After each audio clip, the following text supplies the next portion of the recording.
nandito po si kaibigan po nating Duidelinyo, no? Tinitingnan po nila ang sulok ng bansa. Tinitingnan po nila ang sulok ng mga lugar po dito sa ating bansa. Kung saan talaga ang mga lugar na nakita nila na safety. Kahit po gaano pa kalakas na mga lindol, kahit pa gaano pa kadabigwan na hindi po talaga na masasaktan o safety. Kaya nandito si kaibigan guys. Kasi ang dabigwan guys talagang magkatotoo talaga daw. So, ako kaibigan, ninyo. Tinitingnan po ninyo ang mga lugar dito sa Pilipinas. Lahat ng sulok ng totoo yun. Paano po? Saan po ang mga lugar talaga kaibigan na ligtas po? Nako guys, sana mapanood po ninyo guys. Tinitingnan po ng ating mga kaibigan ngayon kung sakali man magkaroon ng dabigwan, kung saang lugar ang pinaka-safety na mga lugar. Alam po ba nyo guys, ilan lang po ang kanyang nakikita? 5 lugar lang po ang pinaka-safety dito. Nako kaibigan, dinuod yun kaibigan. Isa na po dito ang Laak guys, no? Laak. Safety daw ang Laak guys. Nako po, safety ang Laak sa kalamidad guys, sa dabigwan karon, ha? Kana gyud ang inyong timan-an dito sa amin kaibigan.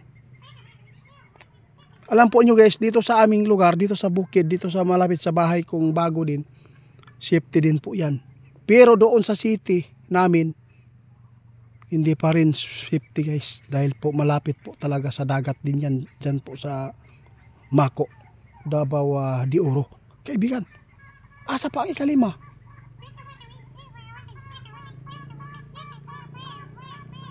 Sus, salamat kung ganun kaibigan. Grabe. Guys, ito ang sabi ng ating kaibigan na kung sino man po yung mga lugar dyan na sobrang layo sa dagat, mga 2 hours ang layo ng biyahin nyo papunta doon sa dagat, ibig sabihin yan, safety na yan. Yun po ang tandaan nyo ha. Kung aabot po ng 2 hours ang inyong biyahe dyan patungo sa dagat, malayo-layo kayo sa kapahamakan. Salamat kaibigan kung ganun. Totoong mangyayari talaga ang dabigwan guys. Kaya nagkaganon na po ang nangyari ngayon sa Cebu. No, malakas-lakas na po yung 6.9, di ba? Ang Manila daw dere guys ang nakitaan ni kaibigan na hindi pa nakasagupa ng pagbagsak ng mga building diyan, no? Kaya mag-amping ta, pasalamat jud ta sa Manila na wala gyud hitabo nga pagbagsak ang mga building diyan tungod kay grabe ang tao diha. Kaya nagpasalamat ta sa ato amigong Duwende tungod kay si kaibigan ninyo mismo ang nagtan-aw guys kung asa man ang mga lugar na safety. Muni ang iyahang gipasabot karon, isa ang pinaka-safety ang Laak po diri guys. Salamat kaibigan. Ang Di Oro di safety dia guys. Labi na ang Mati, dool kaayong dagat.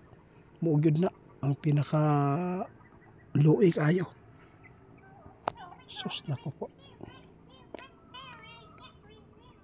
Ang nabunturan guys, isa po ni diri sa safety na lugar daw ana sa kaibigan, no?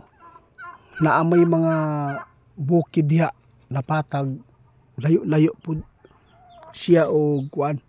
Diha sa Manila guys, mura og wala gyud nakita si kaibigan na safety karon. Tugod kinalibutan jud kaayo og dagat. Sus nako kaibigan. Sa bagay wala man pud, no? Wala man pud tay mahimo kung maumang gyud ni ang mahitabo. Pero sa totoo lang, alam po natin yung mga taong namatay diyan sa Cebu tungod sa lindol.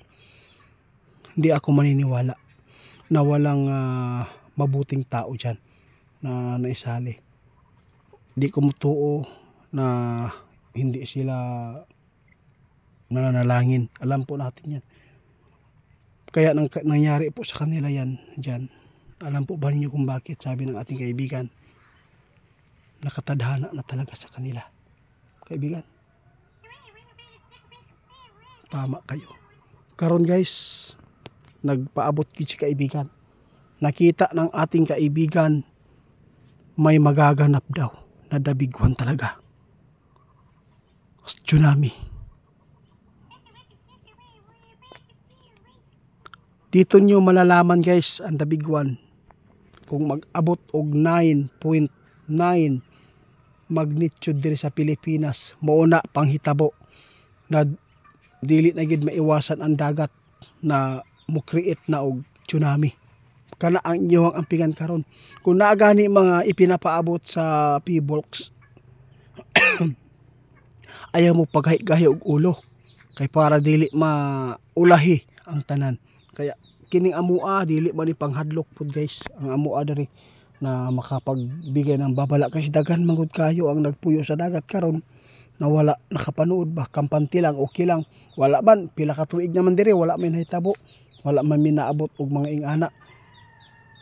Kanang ingana nga katuigan mao gyud na ang inyong ampingan, maunang mintras sayo pa wala pa nahitabo, pwede man mumuhawa diha, mabuhi man ta kung asa ta dapita, pwede ra gud ta diha managat ka sa man diha manginabuhi, biyahean lang nimo ang imong lugar, bahala na. Kinaluoy mo kung tanaw guys diri sa nahitabo diri sa kuan ba, Cebu kaibigan, di ba? Labi na karon nakitaan ng ating kaibigan na mangyayari talaga ang dabiguan. Kaya sabi ng iba, itiit, gusto kong malaman ang exact talaga na mangyayari ang dabiguan. Hindi po yan madiditik, no? Yung mga idol, hindi. Kusang loob yan na darating. Hindi yan nalalaman. Pero nadiditik yan ng mga PBOLCS at weathercaster tulad po ng bagyo, no, madiditik pa rin yan, pero hindi madiditik kung kailan. Mai-estimate mo yan, pero kung hindi ka mamasid sa paligid mo kung ano man po ang nasa taas ng kalangitan, yun, nasa inyo po ang paniniwala. Kung kayo man po ay aalis dyan sa lugar na yan na binabanggit ng ating kaibigan na napakadelikado, tulad po ng okay, kasi tawag ani guys, kining doon sa dagat, yun ang pinaka worst ani kaibigan. Salamat sa inyo kaibigan, ha? Sige, alis na po si kaibigan guys.